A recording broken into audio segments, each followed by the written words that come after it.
Now, straight away, ladies and gentlemen, the total package, including if you wanted furnished housing, gardeners, cooks, Mercedes-Benz cars, because these are part of British American Tobacco, it's a multinational. Your total package you would get would be about ₹1 million a month, not a year. Huh? The total package would amount to about ₹1 million a month. That was my guess, not having gone into it in detail.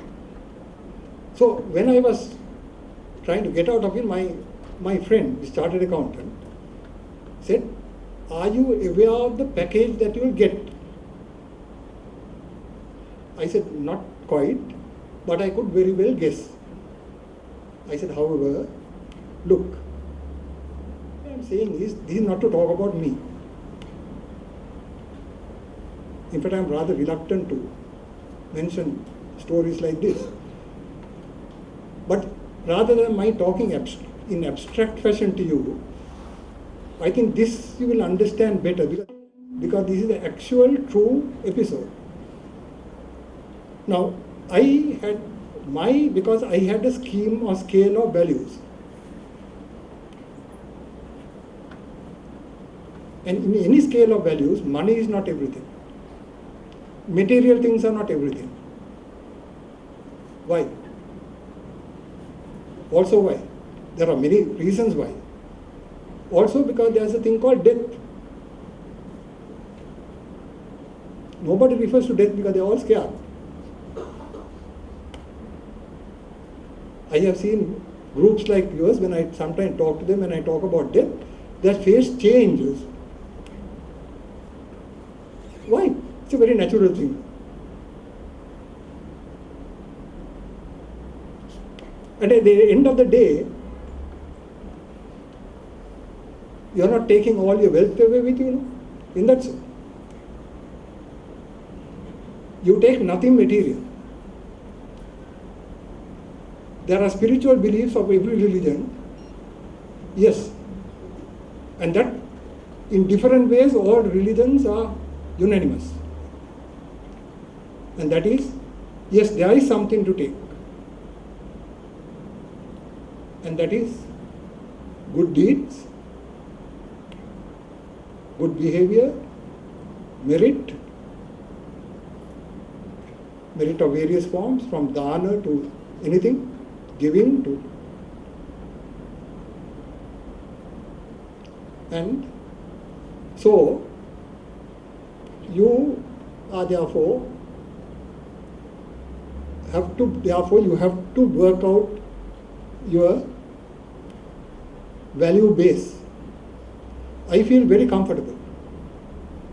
I feel very comfortable with rejecting that enormous amount of money that I might have got. That comfort which I have, being able to reject it, no money can buy. It's very peculiar, I can't describe it. I think many other people have the same experience. There's a sense of well-being, relaxation, being unafraid of anything, that's very difficult. It gives you unimagined benefits.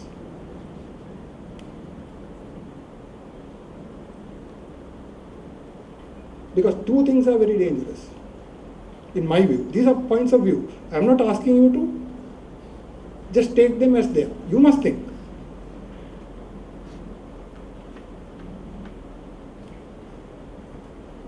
Great poverty is a curse. Great poverty, or really poverty, is a curse. Sometimes the bigger curse is great wealth.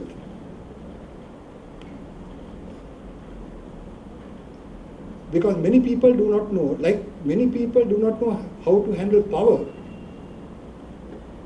Many people do not know how to handle wealth.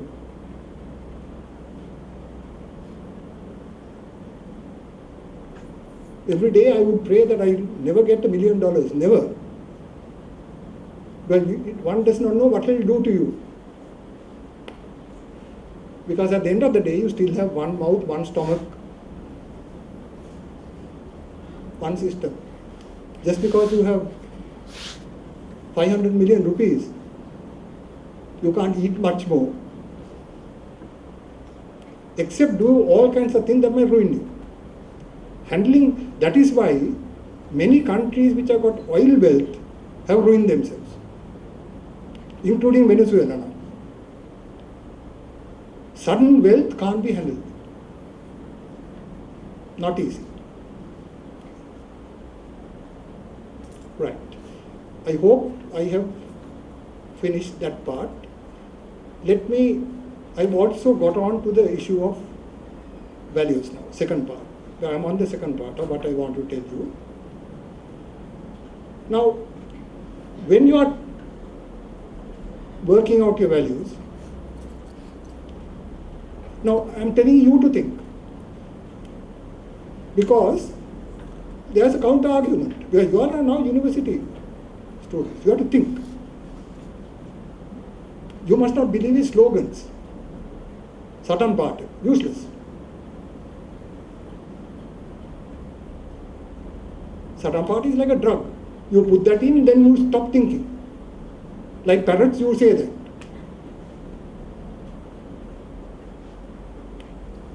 Now, this very example I gave you, you have to work out your own standards. I am not prescribing standards to you. No, you all are people who should now start thinking. On the other hand, there are counter arguments. This is a legitimate company, recognized by government, all over the world, subject to that warning on the cigarette packet. It's a legitimate activity to sell cigarettes. And there are so many things. And if you get a good income from a legitimate activity, not an illegal activity, what is wrong? I don't know. But all I can say is, I'm not saying that is wrong either. All I'm saying is, my discomfort, because that's how I have worked out my scale of values. So I'm not prescribing anything to you. At universities, at a university level, we should not prescribe. We must give you the alternatives. And you must figure it out for yourself, based on the values of our society. Then when you are also working out the values, you have to be also conscious of another thing. That is your ego, the mamatva. More ego you have, the more distorted your vision gets. Why? All the time you are thinking of yourself. To that extent you are expending mental energy and so on, to which that energy should be directed in other directions. Again, I'll give you a quick example, this time from cricket. I think cricket is understood by many because it's such a popular game in Sri Lanka. The great West Indian left-hand batsman Brian Lara, he was an enormous talent, and as he came into the West Indian side, incidentally Brian Lara was one batsman who tamed Muthaiya Muralidharan. Murali could never bowl and do anything with Brian Lara. And of course he holds the world record, 400 not out against England in a test match. This brilliant talent was recognized very early. And in his early days, he used to play some outstanding strokes, out of the book, sheer genius. But he kept on getting out at 70s, 80s. He was now getting worried. He couldn't get up to 100, never got a century.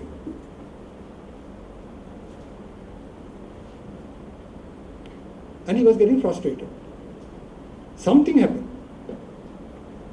Sometime he got into early 90s, got out. So he asked the famous Sir Garfield Sobers. Anybody who knows cricket would have heard of Sir Garfield Sobers, the great West Indian and world cricketer and captain of West Indies. And he asked, "Sir, I have a problem. Everybody says I am very good. I feel I am not bad, but I just can't get 100.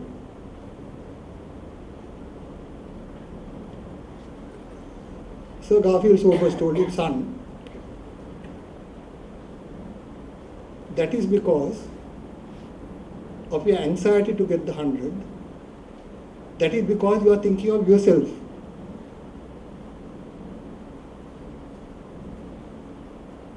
I will tell you something. When you go out to bat, don't think of yourself. Think of the West Indian side. That every run you get is important for the West Indian side. Forget about yourself. Because this is a team game. And you are playing not for yourself, you are playing for the West Indies, a great cricketing nation." Lara was intelligent, he got the point.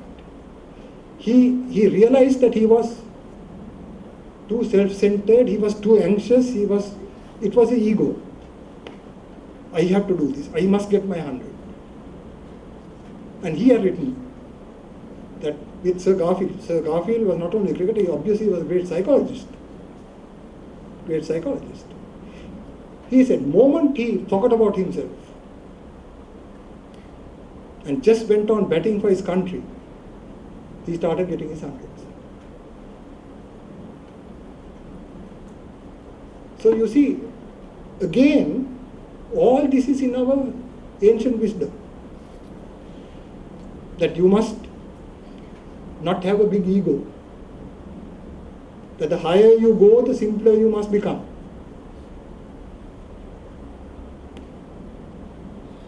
And if you go to the highest levels, you must be as simple as a child. That is in our ancient wisdom. Why? That is what leads to mental health.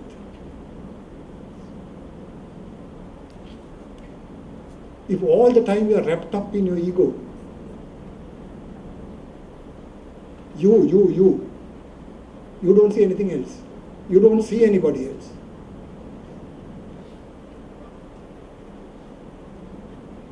That is why you get all these jealousies. Look at professional jealousy. Look at jealousy among families, brothers and sisters.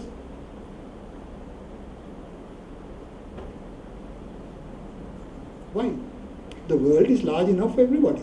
There is enough space. So what happens? It is a system of internal corrosion. It's like an acid.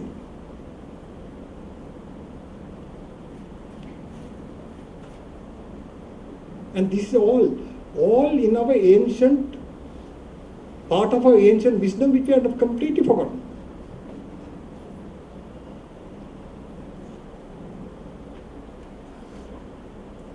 And the other thing, young people, particularly when you come to the university, you are very fond of the phrase Samaja Asadharani. Samaja Asadharani.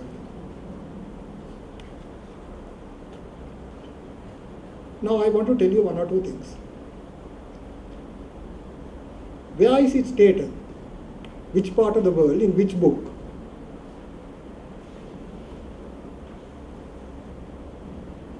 That life must be totally fair.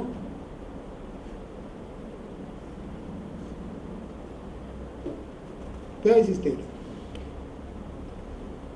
Who has said that life must be fair? No, life is very often unfair. But you have to manage that and get over it. Not talk about Samaja Sadhana.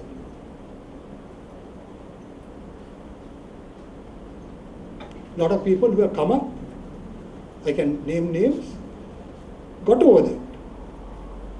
You carry on.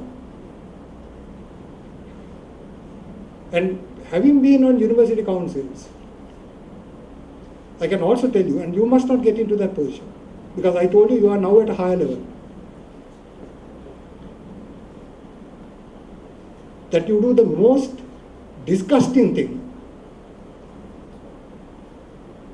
including sometimes stabbing a student, and then you say, no, it's not my fault. This is society's fault. This is because I am a victim of the Samaja Sadhana. No, won't do. Those days are past. You have to take full responsibility for yourself, for your life, for your acts.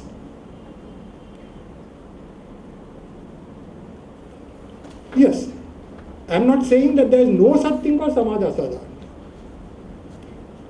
There is. But then there's a way of tackling that.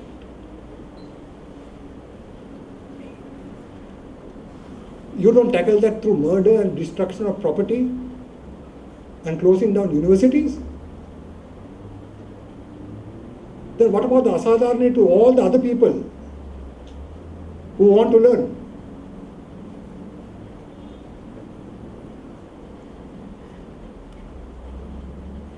So the first thing in your, and also one of the most important things in the scale of values, Harapaddhatiya, is to be able to take as adults. Now you all are adults. You are not children. Is the ability to take responsibility. Not fob off things with excuses. Because unless you face the facts and take responsibility, you will never progress. You have to bear that in mind. And with that comes, based on your values, or the Vatinakam or the Harapaddhatiya, also comes attitudes, akalpa.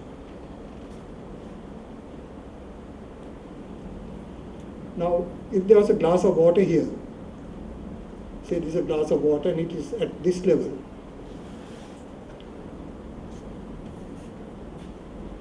someone could say that that glass was half full. Somebody else could say the glass was half empty. Both are right. If the water is at the middle of the glass, it's a question of attitude, interpretation. Glass is half full is also right. Glass is half empty is also right. What you choose to say would depend on your outlook and your attitude, your akalpa.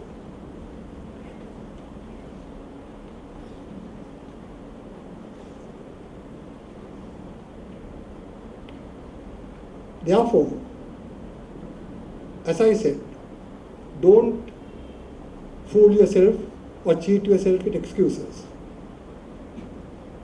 You have got a rare chance. There are almost 21 million people in this country. How many are you? Virtually you can count on the fingers of two hands. So you are a very privileged. Through your own efforts you have come here. That we have to honor. We have to say congratulations. But now you must sustain it. Don't give excuses to yourself. Because that's not the way the world works.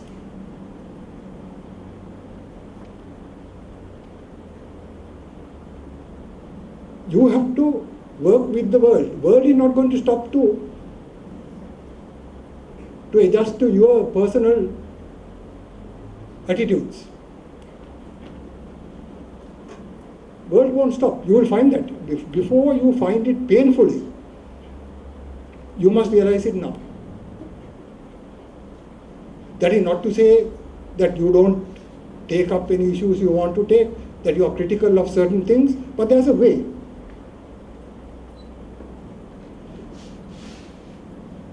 I remember when I was secretary to the Ministry of Education and Higher Education, one of my ministers, because I had more than one minister, was Mr. Auditorium, Oxford and Harvard.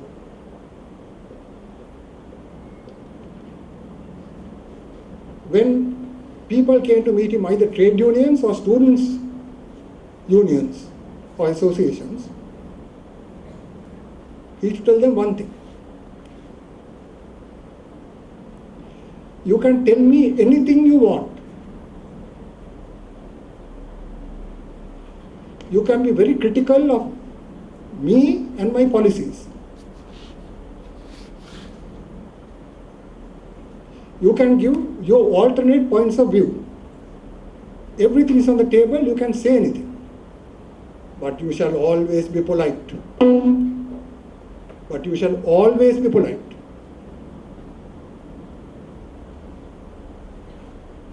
Because that's how society works. Society can't work through intimidation, duress, and by frightening people. That's not the way society works.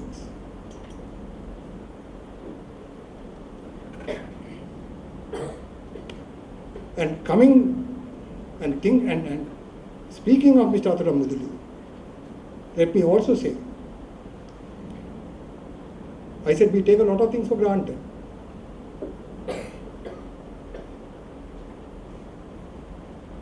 One of the things we take for granted is free education. Practically there is no country in the world, including the socialist countries, where university education is free. This is a unique country. Please cherish this country.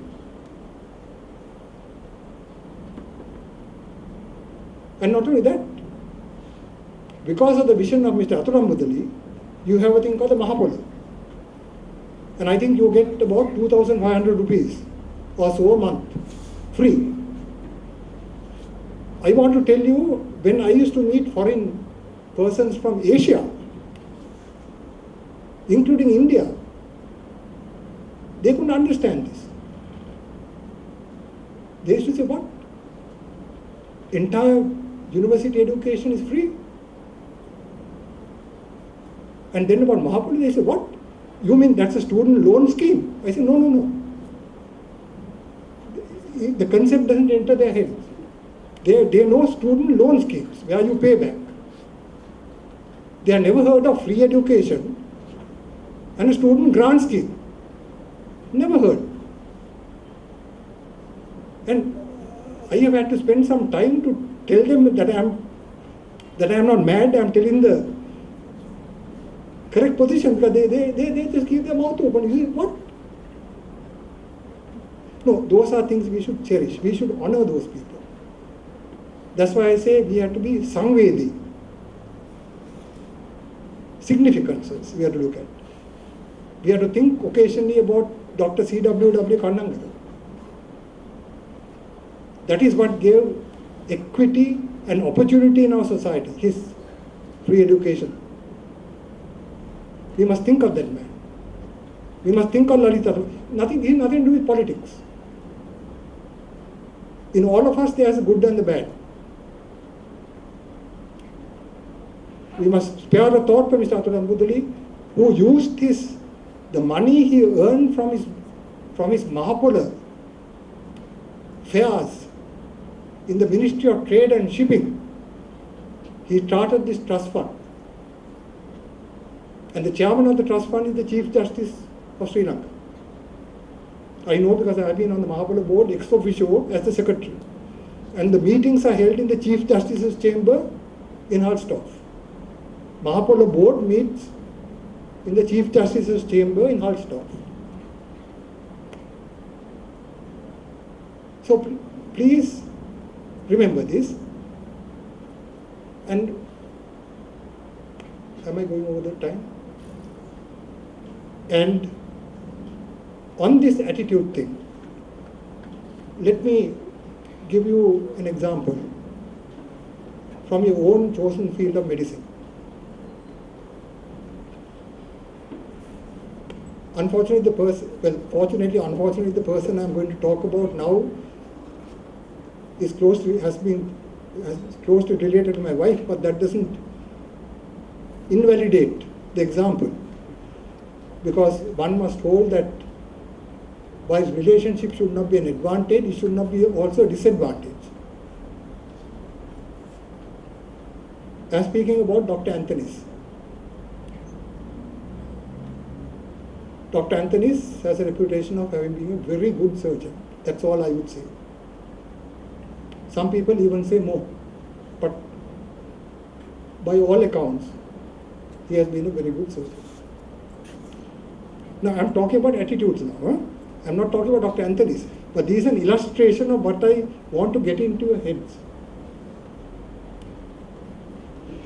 Mr. W.T. Jayewardenepura was the secretary to the then Ministry of Defence and External Affairs, when I was secretary to the Prime Minister. And he and I worked very closely together. We had to, because the Prime Minister was also at that time Minister of Defence and External Affairs, Mrs. Bandaranaike.